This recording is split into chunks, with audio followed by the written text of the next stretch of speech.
Hello, how's it? Cranberry over here. Okay. Lighting up my general circumstance with an iPhone that might just die on me, but we are hopeful, okay? I was speaking about the Galilean dialectic situation that appears very ominous to me, frankly, and deceptive and deceitful in the worst way. Think about Christmas Day, you guys. Go check out the first part to figure out what I'm talking about, lest you should think I'm just rambling. Oh, where was I? Yes, Christmas Day. They did not turn power off all 24 hours on Christmas, alright?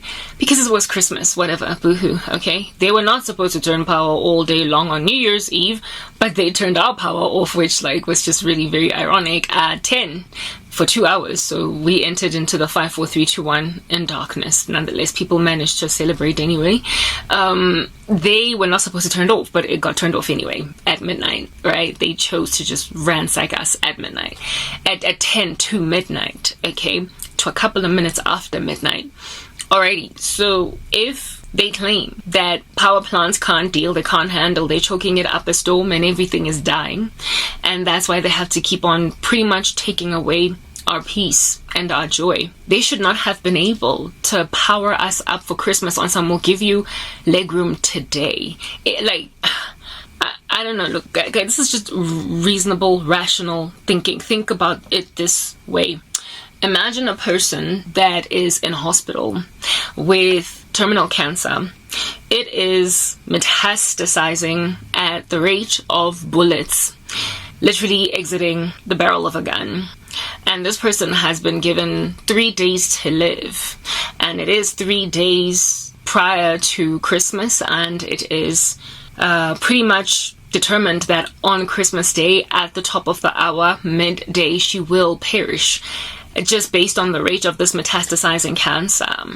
But then this person is like a whole total family member belonging to people that would much rather not have her die on Christmas. So they then are like, oh, doctor, is there anything else you can do? Is there anything at all that you can do to make sure that our grandmama or our son or whatever does not die at the top of the hour on Christmas, but can they die just like after Christmas has passed away? Is there anything you can do to just slow down the cancer so that our grandmama or our brother or whoever might be this patient does not die? Like on Christmas, I mean, cut us some slack, give us a break. We don't want to have to remember today as the death of said family member. Will the doctor then go on right ahead and have the magic Midas touch, making like God, and say to cancer, be ye stopped, cancer, be ye seized and desist, O cancer. O cancer, you are not going to metastasize at the same rate with which you have been metastasizing so far because your family members don't want you to die today. Can the doctor miraculously stop an aggressive cancer without him essentially being some kind of a god? This cancer of which will spread no matter what you do.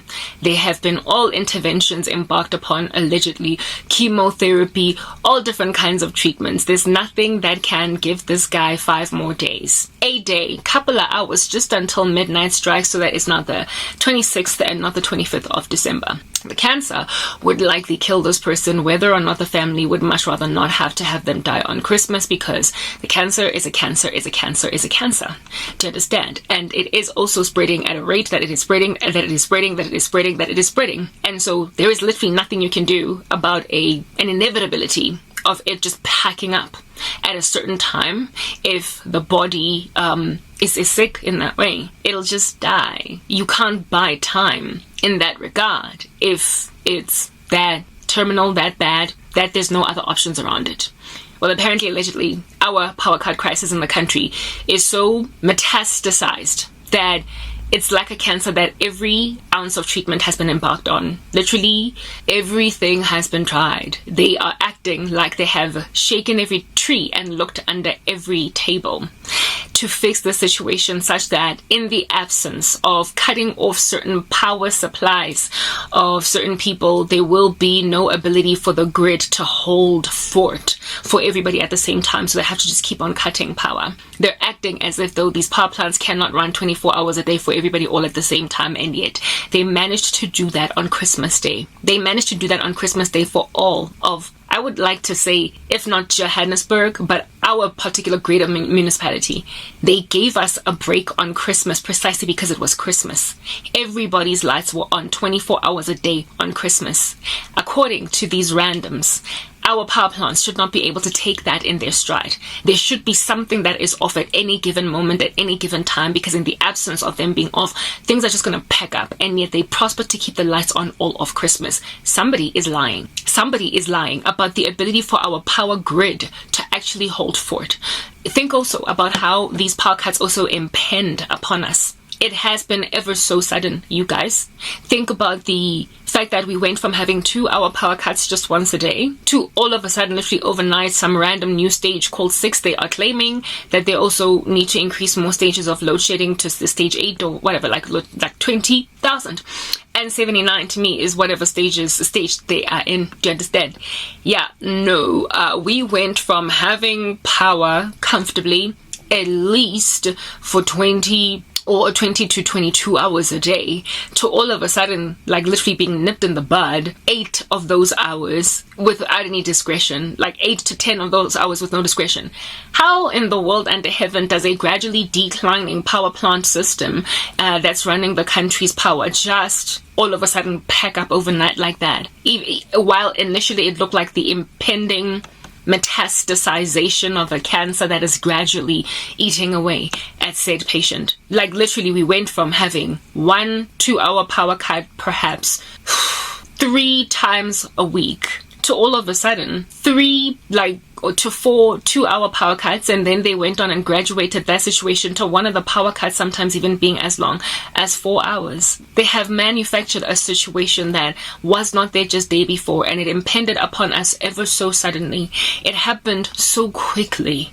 It just pounced on us so quickly that it did not even feel neither look gradual, like something that's just packing up, like a vehicle that you're driving on the highway, despite hearing that it's kind of got a funny noise, despite gauging that it's kind of got a funny smell coming from the exhaust fumes, despite recognizing that there's like, a plume of smoke when you pull off that has a strange color.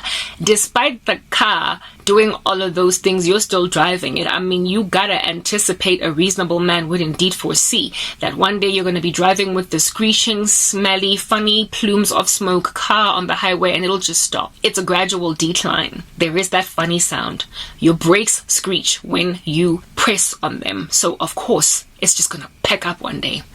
But these people are acting like the power cut crisis in the country is more like a car crash, where a perfectly brand spanking new BMW is drivable, looks like it's got a lifespan in itself of another 10 to 15 years if at all you take real good care of it, and then it like meets head-on collision with a truck. That explains why the BMW is now written off. But you don't just go from, never mind a BMW, but a reasonably mobile 8-year-old Mazda 2.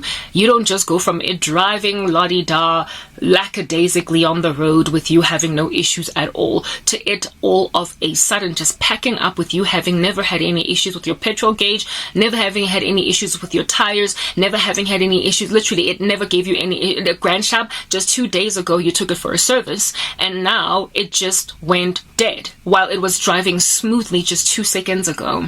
That is exactly what happened with our power plant situation.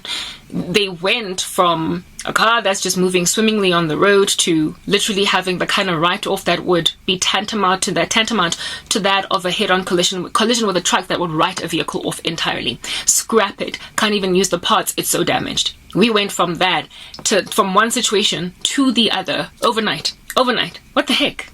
Guys, see, next part.